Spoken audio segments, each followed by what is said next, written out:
लोगों को आप देखे होंगे कि प्रॉपर्टी जो वो खरीदते हैं वो रीसेल में खरीदते हैं।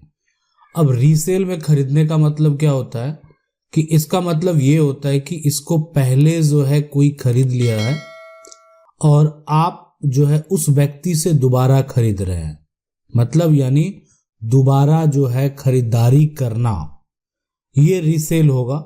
यानी अगर आप चाहे तो मकान खरीद सकते हैं, कोई जमीन जो है पहले कोई खरीद लिया है और फिर आप उससे खरीद रहे हैं, या कोई दुकान खरीद रहे हैं, तो जो भी खरीद रहे हैं तो लेने से पहले, खरीदने से पहले कुछ नियम है, कुछ रूल है।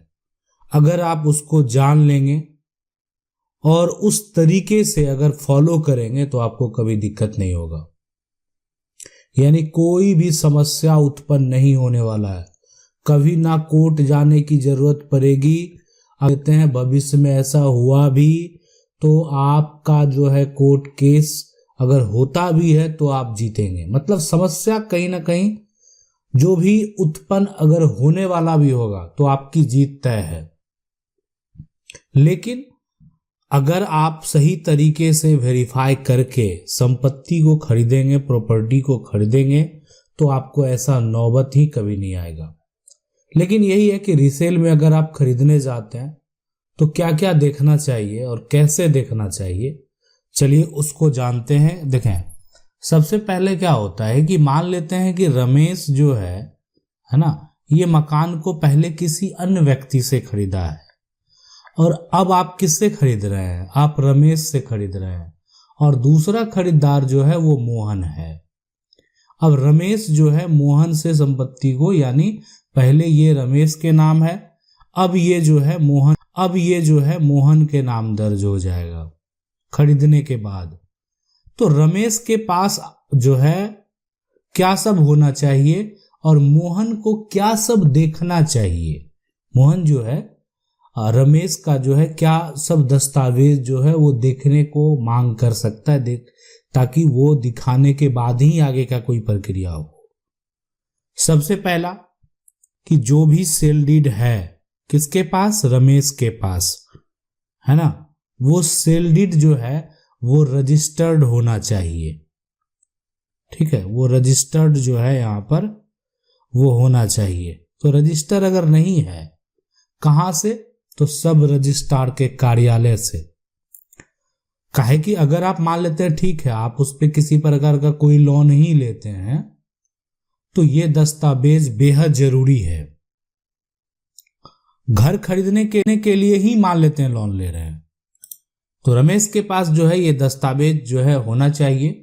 अगर वो रजिस्टर्ड डॉक्यूमेंट है तो अगर मान लेते हैं कि आप रीसेल में खरीद रहे हैं लेकिन आपके पास पूरा पैसा नहीं है, तो आप अगर चाहते हैं कि हम लोन ले लें तो उस केस में ये दस्तावेज जो है बेहद जरूरी है। दूसरा यहां पर जो सबसे बड़ी बात यह है कि जो दस्तावेज होगा ये होगा कि जो रेवेन्यू का रिकॉर्ड है ना, तो उस रिकॉर्ड में यहां पर ये चेक करना है कि प्रॉपर्टी जो है, ये मकान है, जमीन है, दुकान है, ये किसके नाम से है, किसके नाम से है। तो ये आपको पता करना बेहद जरूरी है कि कहां पर? तो रेवेन्यू का जो रिकॉर्ड है, जहां पर टैक्स दिया जाता सरकार को, तो रेवेन्यू का रिकॉर्ड में आपको नाम वेरीफाई करना है। वही नाम होना चाहिए किसका? रमेश का। यानी इस रेवेन्यू रिकॉर्ड में भी नाम किसका होना चाहिए? रमेश का। एक तो आपको वो रजिस्टर्ड डॉक्यूमेंट चाहिए और साथ में रेवेन्यू रिकॉर्ड में जो है नाम होना चाहिए रमेश का। और जो हाउस का टैक्स है ना, जो भी मकान का या जमीन का जो टैक्स है या दुकान का जो भी टैक्स है वो अपडेट होना चाहिए। ये सारा देखें, आप अगर पैसे दे रहे हैं तो सब कुछ आपको भी तो चाहिए। आप अगर क्लियर रहेंगे, मान लेते हैं कोई दस्तावेज कमी है, किसी प्रकार की त्रुटि है, तो आने वाले समय में भविष्य में हो सकता है कि वहां पर समस्या उत्पन्न हो जाए। तो ये देखना बेहद जरूरी है। अब है कि मान लेते हैं कि आप मकान जो खरीद रहे हैं वो किसी सोसाइटी का है, तो वहां से एनओसी तो चाहिए। आप द्वारा जो प्रॉपर्टी बेचा जा रहा है तो उसमें किसी प्रकार का कोई विवाद है या कोई आपत्ति है, तो उस केस में आपको जो है रमेश को सोसाइटी से भी एनओसी चाहिए। अब है कि इसमें सबसे बड़ी बात यह है कि जो प्रॉपर्टी है, ठीक है, अब इसमें मान लेते हैं कि अगर आप इस मकान पे पहले से लोन है, ठीक है, तो उस केस में क्या होगा कि वो क्या होता है, सबसे बड़ी बात यह है कि आप उस पे दोबारा अगर लोन लेने जाएंगे ना तो वो पता चल जाता है।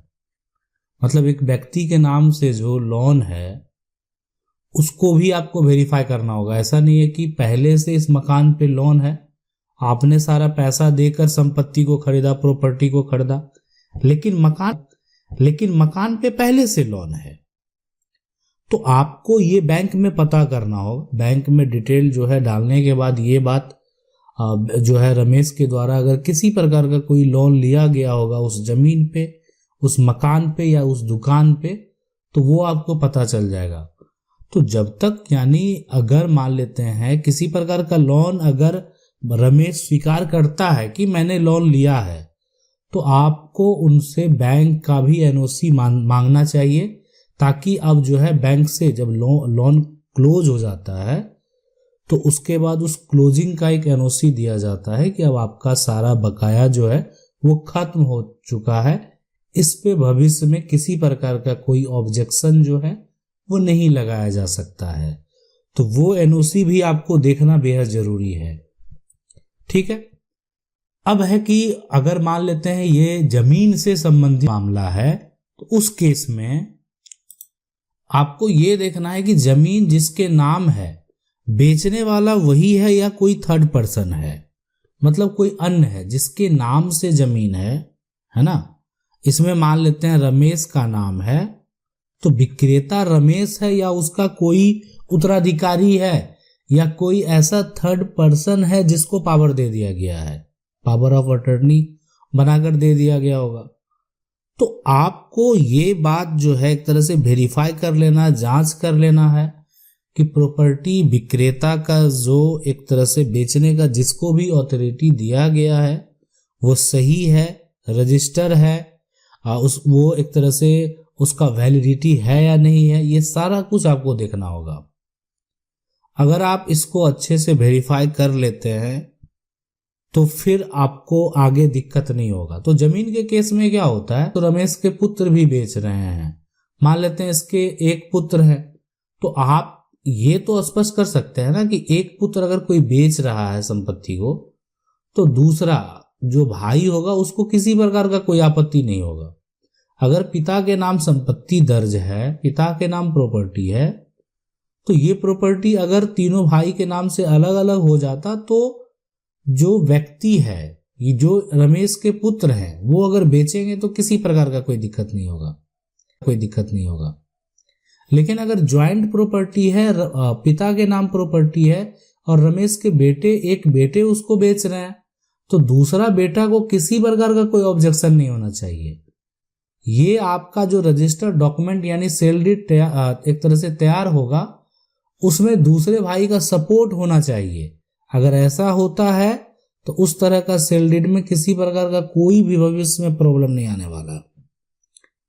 इसको आप अगर नहीं समझे तो फिर से समझ लें कि अगर कोई एक सेल डीड है, इसमें विक्रेता जो है रमेश का पुत्र है, एक पुत्र इसको जो है सेल डीड पे सिग्नेचर करता है एक तरह से मोहन के नाम के प्रॉपर्टी के लिए, तो इसमें अगर ये दो भाई भी सब इस बात की गवाही देंगे, सपोर्ट करेंगे, तो इस तरह का सेल डीड में आगे भी एक तरह से किसी प्रकार का कोई समस्या उत्पन्न नहीं होगा। तो आपको ये प्रयास कर लेना चाहिए कि अगर रमेश के पुत्र के द्वारा ये संपत्ति बेचा जा रहा है तो उसमें जो उनके भाई है भविष्य में वो किसी प्रकार का दावा ना करे, इसलिए उनसे भी आपको सपोर्ट यानी एनओसी ले लेना चाहिए। हाँ, अगर कोई इसी प्रकार से एनओसी देने से अगर इनकार करता है तो आप समझ सकते हैं कि हो सकता है कि अभी अगर इनकार कर रहा है तो आने वाले समय में, इसलिए कि प्रॉपर्टी ज्वाइंट है, प्रॉपर्टी को अलग नहीं किया गया है। अगर रमेश जो है, रमेश के एक पुत्र के द्वारा बेचा जा रहा है तो उसमें दूसरे पुत्र का भी अधिकार है, वो भी उस प्रॉपर्टी को किसी अन्य के पास बेच सकता है।